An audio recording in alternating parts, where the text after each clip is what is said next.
I don't want to alarm you, but today we're going to a place called Boca do Inferno, the mouth of hell. But I think you might like it, so stick around.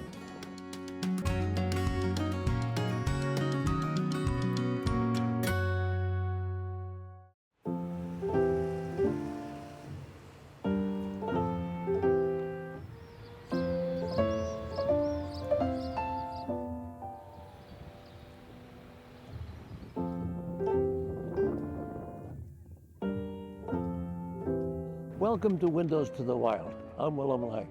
You know, every once in a while, I like to get away from home and go someplace I've never been before.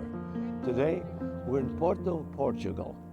Yesterday, I flew here from Logan Airport. We landed in Lisbon, took a long bus ride up the coast, and today we're in Porto. And that's where this week's story will begin.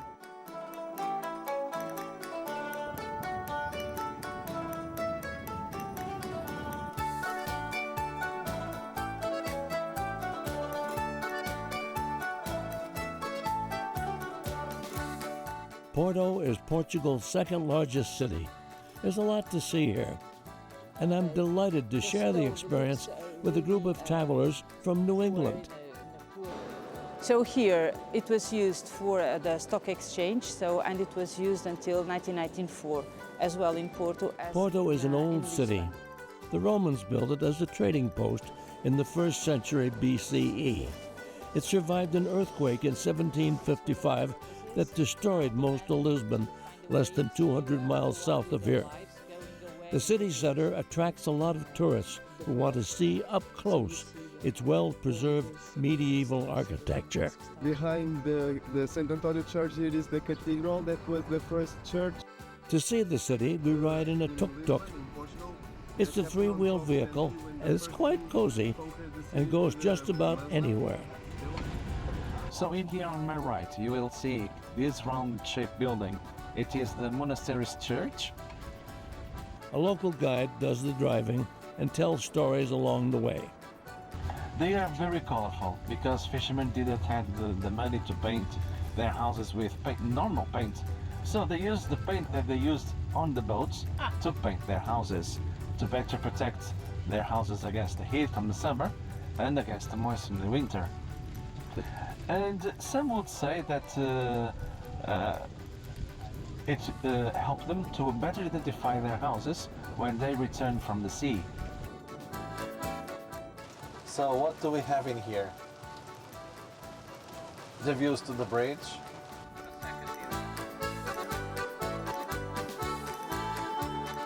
I want to introduce you to our tuk-tuk driver and guide extraordinaire. This is Marco. Last name? Tomas. Tomas Yes. Marco, who was incredible. He knows more about... You didn't make any of that up. It was all facts, right? Yes, of course. I was very impressed. You do this a lot. Many times per day. Sometimes we do 6 or even 7 times a day. Whoa. We are arriving at Inferno Square. Inferno, we have a statue in here in the middle of the square, where he's pointing to the sea, looking to the river, and his left arm padding over a globe, somehow telling everyone where the riches of the world were. You have a lot to work with, though. It's an old city. Yes, it's an old city, and we have many renovations happening at this time. So it's a challenge to go on the traffic, staying on time, and doing the correct and being nice with our tourists also. The tuk-tuk is kind of a big motor scooter. You can squeeze through a lot of places. That was very impressive. And on the narrow streets also. Yeah. We are arriving at Boca Square, but it's more popular in the city as the Lion Square. Lion? Yes. Why? Look at the fountain. A statue with 4 lions. Yeah, receive it. There are plenty of narrow streets in Porto. And as you can see from this view, it has many bridges too. They cross the Douro River, which dumps more water into the Atlantic Ocean than any other river on the Iberian Peninsula. Well, as you can see by the water going by, we're cruising on a river. Where this happens to be the Douro River in northern Portugal, rising up precipitously on both sides are vineyards with terraces all the way up to the top of the mountain. It's a spectacular place and a beautiful day. Not sunny, not cold, and everything is fine. Everybody here looks not seasick.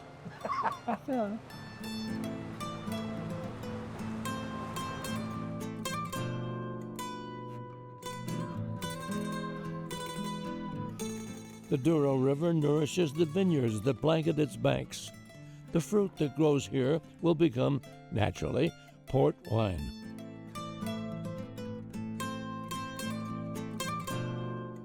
The Douro region stretches about 60 miles inland from the city of Porto. The valley is the only place on earth that can legally produce port wine. The vintage ports, they always spend first 2 years in the big vats, and then they continue to bottle and filter that can be aged for more than 100 years. But after you open the bottle, we have 3 days to drink the whole thing. While in wine country, it's polite to taste the fruits of local labor. When everything is stumped, the seeds, because of the density, they come up, and the skins of the grapes stay down. It's more liquid. As soon as the fermentation starts, the skins also go up, and we create the layer made of seeds and skins, which in Portuguese we call manta. And beneath that manta, we have 9,000 liters of wine.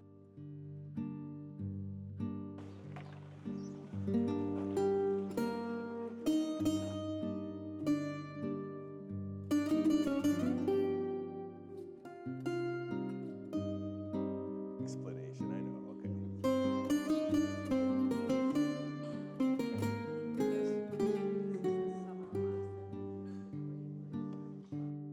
Next morning, we're back on the bus and on our way to Guimarães.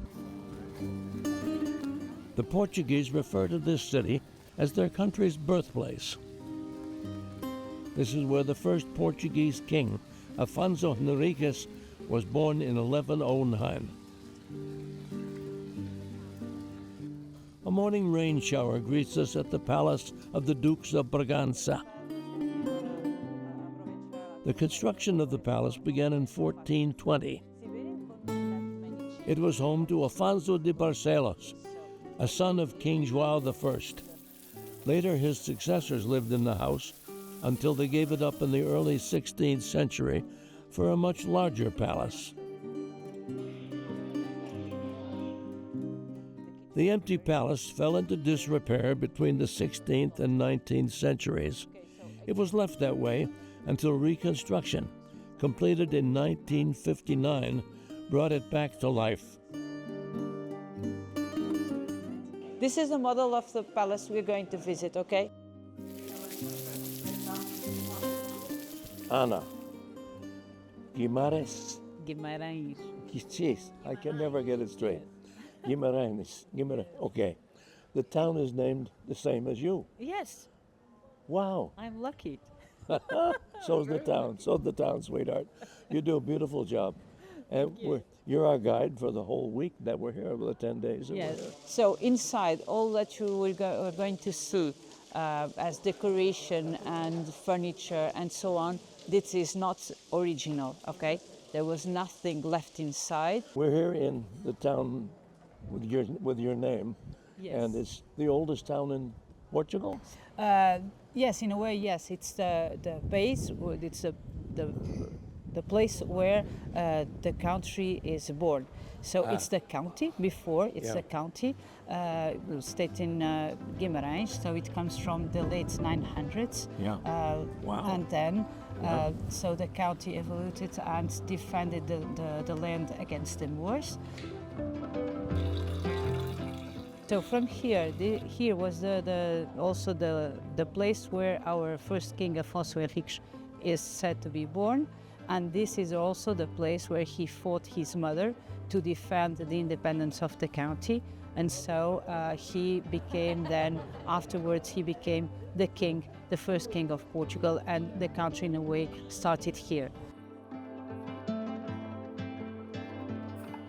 Now it's changed a little bit since the 900s, yes? Yes, of course, it changed, but still it is very well preserved. Yeah. And the historical center is really beautiful, and it maintains its typical houses and the buildings and so on. And Guimarães is more growing outside the historical center, so not affecting very much with the modernity. Okay, so the modern stuff is not inside. yeah. No, it's outside. So you can live with that. Yes, I think it's doable because it's good to preserve the center of the historical center, and it's good also to have some development and to have people wanting to live in the area. And there is a lot because there are lots of jobs here. So the industry is very developed, and so there's many people settling here and having their jobs, and so managing to do their lives here. No need to go away for other places. This is the place where people used to wait to be received by the count. And so they were waiting, they had nothing to do, and so they were walking like this. And we call this the lost steps, okay?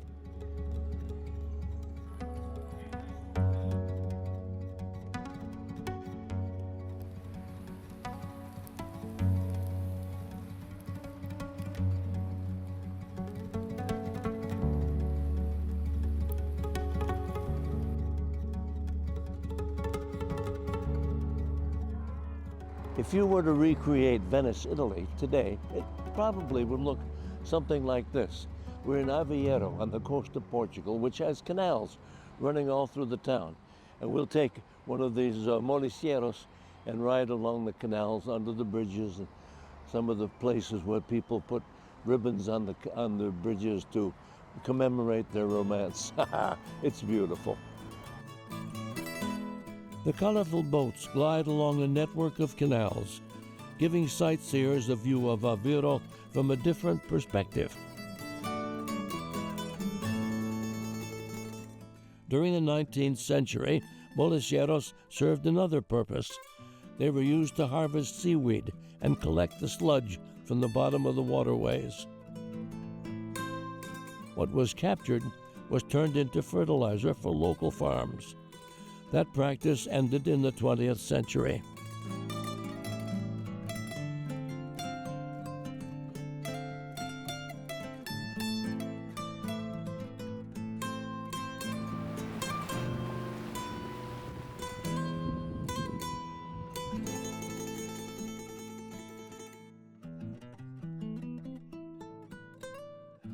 Well, this is a pleasant change after several days in Porto where it rained and rained. Well, we were up to our ankles in the water by the time we left and drove down here. We're in Lisbon now, and it's very quiet here today. This is one of the oldest houses also. It resisted to the earthquake. You see now, Anna, we're here in what looks like it's a pretty old part of Lisbon, yeah? It's the oldest part of Lisbon here. This is it, yes. Right on the water, of course. Yes, in the water, close to the water. The river used to be much closer to here. Okay? Yes, so much closer. So all those buildings didn't exist, so they were just facing the river. Okay. Oh, I see. And so Alfama means water or fountain in Arabic language. So there were lots of fountains, as you see here in this place. There are others inside the neighborhood itself. And it is built the way the Muslim used or the Moorish used to build their neighborhood. So really narrow streets and not very tall buildings. And the buildings didn't have a roof, but like a platform or like a balcony over. So the buildings were rebuilt the same places, so not changing the organization of the neighborhood itself, so keeping it as it was. But then it was... after the earthquake, it was hit also by the earthquake. And after the earthquake, there were several buildings rebuilt. And then rebuilt more the Christian way and the Portuguese way. When was the earthquake? 1755. Understood. And after the earthquake, they rebuilt in the Christian style, huh? Yes, in the Christian style, meaning the buildings have a different look. Yeah. And so one of the characteristics is the windows used to have some Shutters, oh yeah. yes, that were different because they used to be with a certain space for the Moorish women to be able to open their windows, to stay there, to look outside without being seen. This is the differences. Yeah. But the streets, the narrowness and so on, this was all kept as it was. So the origin, the structure is from the 12th century. Yes. The reason for the narrow winding streets is defensive, right? It's defensive. The tangled streets were designed with a purpose, to keep invading forces from reaching the castle. Oh yeah, we're in a part of the town, I forget the name, Elvada or something, to where the streets are wander around in order to confuse the invaders, if there were any. Same way the British used to change the street signs around in England before the Germans invaded, and then the English couldn't get home.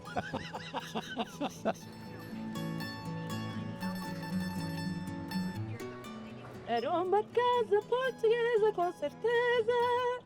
É com certeza uma casa portuguesa. Because my accent is Brazilian, but I try to, you know, pretend that I'm a fado singer. It's really, thank you. This is the old town area, okay? Yeah. Any questions? Oh, she read everything. Oh, she knows everything. During a break from driving us around Lisbon's web of narrow streets, we had a moment to talk with our tuk-tuk guide. She shares a story about Brazil, the Portuguese monarchy, and the assassination of King Carlos. You like it here? Yeah, I do. Where are you from? Brazil. Really? You Yes. came from Brazil? Yes, Portugal and Brazil was the biggest colony. Yeah, right. Okay, so we have more than 500 years of history together. Yeah. So also, but Brazil itself is another thing now. But during a long time, we were same. Actually, the kings here were the kings of Brazil, the royal family for 20 years in Brazil, living there. Yeah. That Yes. was 1814 he had to. When Napoleon came, they flee right. to Brazil. Good time to go. Yeah. Yeah, and they didn't want to come back. They actually elevated Brazil to a metropolis, and that's got people here furious. Ah, Yes. good. You don't have a king anymore. No, the last. They died, and it is, I remember, okay, 1905. That's the last king. No, the King of Carlos was the last. He was shot in Praça do Comércio. Yeah, he and his sons. I don't remember his name. Don't ask him, please. I just remember it was Carlos, okay? Okay. It's a lot of information.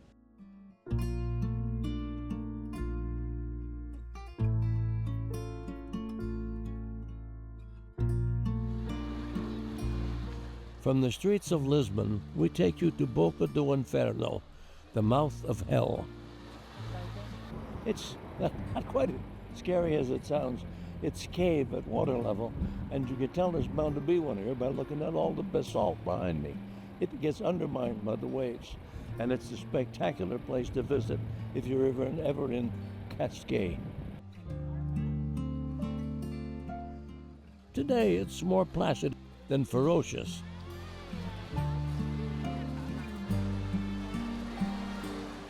These limestone cliffs are often pounded by the massive waves of the Atlantic Ocean.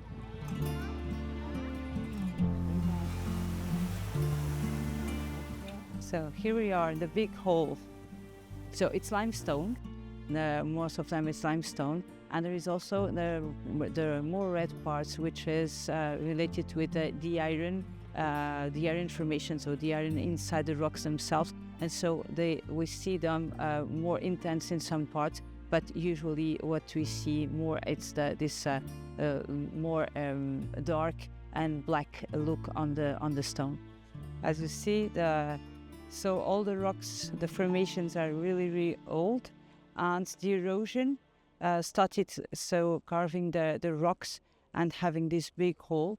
And people used to come here just to watch the the water and the big waves coming. So now it's really, really calm. We don't see how it works. This used to be a place that was dangerous to come to because of the water and the salt on the road, and so it is much more protected now. And it is a beautiful place to be when the waves are really strong.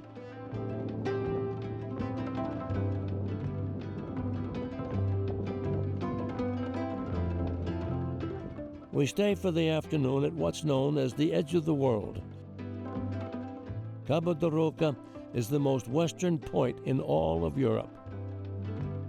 So you see the monument there with the cross upon, and we see there an interesting sentence from our poet Luís de Camões, who says that this is the point where Earth ends and the ocean starts.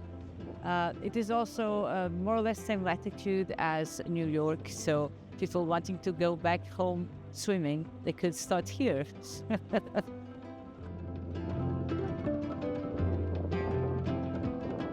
And you have there the lighthouse also. So this is a very, it's a coast all along until Lisbon, which is very well protected, and where we see really regularly lighthouses. So for the defense of the coast and of the boats.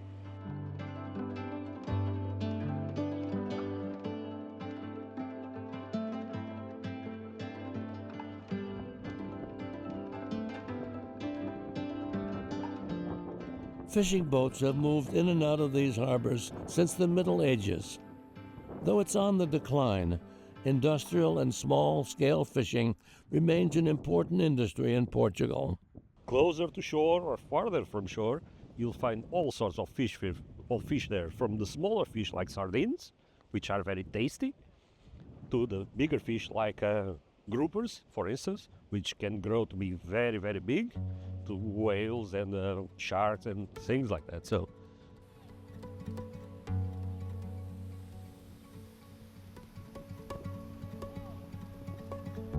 Portugal, it seems, shares a bit of fishing history with the New England experience, salt cod.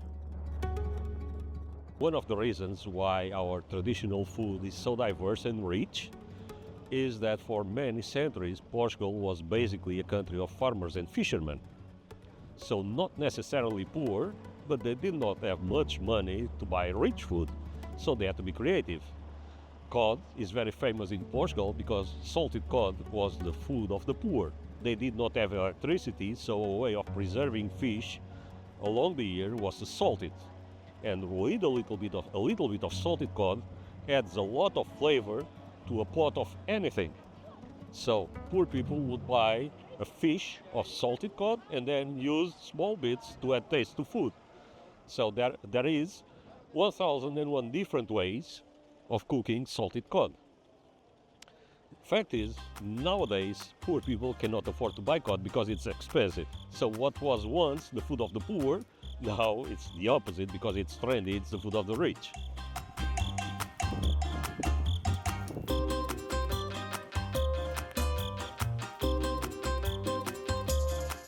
Much like the country itself, salt cod tells a story of change and tradition in Portugal.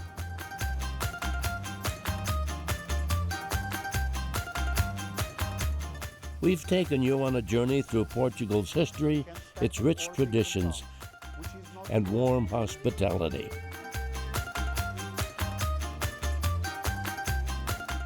From Porto's medieval streets to the vineyards that produce world-famous port wine,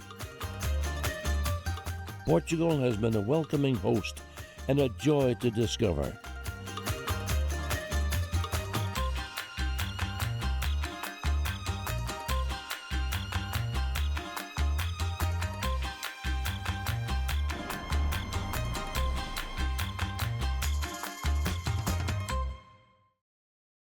Well, we've come to the last day of our stay in Portugal. We're in a place called Costa Caparica, and right behind me are the waves coming all the way from New England, right across the Atlantic Ocean. And we're going to have to say goodbye at this point, and so we shall. I'm Willem Lange. I hope to see you again on Windows to the Wild.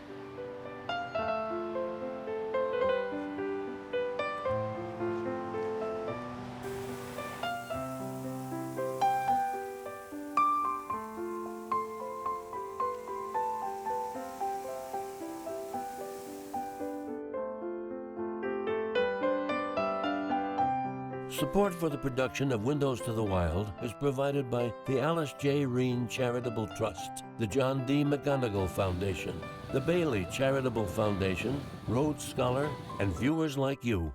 Thank you. Make a gift to the wild and support the Willem Lange Endowment Fund, established by a friend of New Hampshire PBS. To learn how you can keep environmental, nature, and outdoor programming possible for years to come, call our development team at 603-868-4467. Thank you.